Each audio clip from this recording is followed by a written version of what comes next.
$300 million.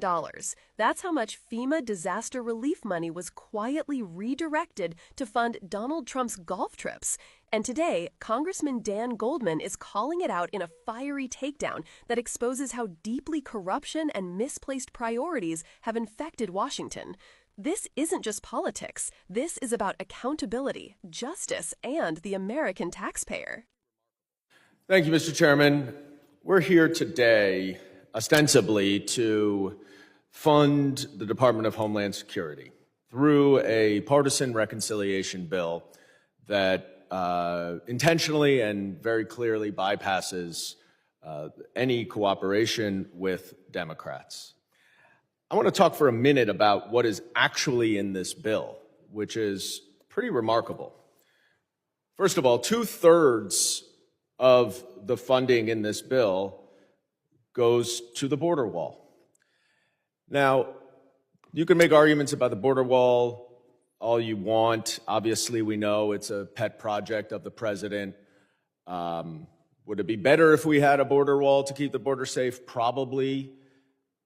But is it really the most effective use of $46 billion? Of course not. Because not included in here is any funding for the actual effective methods of keeping the border secure. We live in a technological world right now where building a wall where we've seen people scale it very easily, where we've seen it fall down because of the wind, is a relic from the 1950s that should not be what our government is spending $46 billion on. But worse, let's talk about what is not in this bill. There is no money for emergency management for FEMA. Now, this is not a partisan issue. Red districts suffer from natural disasters certainly as much or more as blue districts. And I can assure you, to my Republican colleagues, that when your district gets a flood or a tornado or a hurricane, you are going to be coming to FEMA begging for money. And I don't want to hear a single word from any of my Republican colleagues about where is FEMA when they need emergency management support. Because you are voting for a bill that includes nothing for money that you will need, and you will need it. You are being short-sighted. But do not worry, there is money for FEMA. There is money for FEMA. $300 billion. You know what that's for? For Donald Trump to play golf. $300 million to reimburse local law enforcement for presidential protection related to activities by the president. $300 million. Donald Trump has played golf 24 out of his first 99 days. That is a quarter of the days. So you are funding a bill that does not give any money for natural disasters, that does not repay towns, cities, states for the tremendous amount of money that they have paid out for our immigration system to operate? No. And that's red districts too. But we are going to make sure Donald Trump can play golf, because that's where our $300 million of FEMA money should go to. It's a disgrace. And it's a disgrace that none of my Republican colleagues will speak up against this money for golf, against the obvious and egregious due process violations. I know you. I know you are good people. I know you care about due process. You care about the rule of law. And I know in your private moments, when you think about Kilmar Abregu Garcia, and you see that the administration admitted that he was wrongly deported and sent to a prison in El Salvador, that you know that the president should simply correct the mistake, bring him back home so he can go through the proper court system. When are you going to speak publicly? When are you going to speak out for simple due process, which is the bedrock of our country? Because now it's going from Kilmar Abregu to American citizens, and who knows when it will be next. Donald Trump's not listening to me, but he will listen to you all. And I urge you to speak up for the good of our Constitution. The gentleman's time has expired. What we just witnessed from Representative Dan Goldman isn't just a political critique. It's a window into how government priorities can drift so far from the people they're supposed to serve that it becomes almost surreal. His anger isn't performative. It's grounded in a sense of betrayal, a belief that the government's duty to protect and support its citizens has been hijacked by the personal indulgence of those in power. Think about what he's revealing here.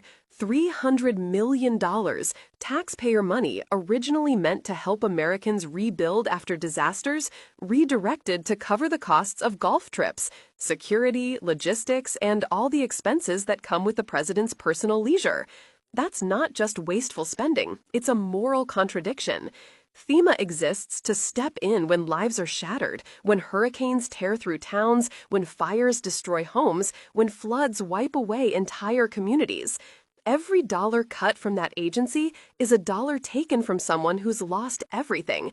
And this is where Goldman's outrage cuts deeper, because he's exposing how politics can desensitize people to human suffering.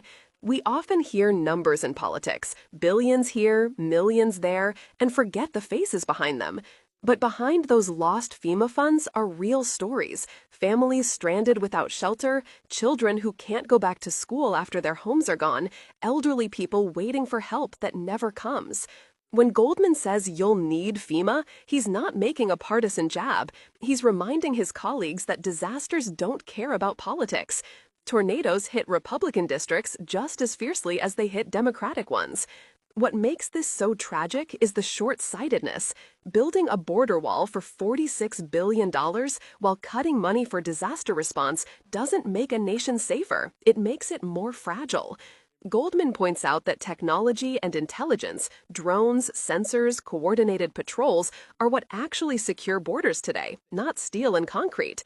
Yet instead of investing in effective solutions, Congress is throwing money at symbols, not results. His speech is also a lesson in accountability. Goldman doesn't just attack policies, he challenges silence. He calls out his Republican colleagues not as enemies, but as people he believes know better.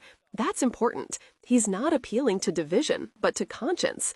When he says, "I know you are good people," it's both a plea and an accusation, a reminder that knowing something is wrong and choosing to stay quiet is complicity. And when he talks about due process, about deportations, mistakes, and the erosion of legal rights, he's pointing to a larger pattern. Once a government begins disregarding its own rules in one area, that disregard spreads. Today, it's immigrants. Tomorrow, it's citizens. And eventually, it's anyone who gets in the way. That's how democratic institutions crumble, not overnight, but through the slow normalization of indifference. Goldman's fury here is really about what America is supposed to stand for: fairness, accountability, and the rule of law. When those principles are traded for convenience or political loyalty, the entire foundation starts to rot. And the redirection of FEMA funds isn't just corruption, it's a symbol of that decay, of a government choosing luxury over responsibility, comfort over compassion. At its core, this speech forces us to confront an uncomfortable truth. Public money reflects public morality. Where we spend tells the story of what we value. And if we're spending millions to subsidize golf while neglecting disaster victims, the story we're telling the world and ourselves is that privilege matters more than people. So the question Goldman is really asking isn't just for his colleagues in Congress, it's for the American public. What do you want your government to stand for? Because silence in the face of corruption isn't neutrality, it's participation. If you've ever wondered where your tax dollars go, this moment should make you look closer. Ask questions, demand transparency, hold leaders accountable. Because if the people don't demand better, the powerful will never give it. And if you believe that leadership should be about service, not self-interest, it's time to make your voice count. Share this message, talk about it, and stay engaged. Because democracy only survives when the people who fund it refuse to be fooled by those who exploit it.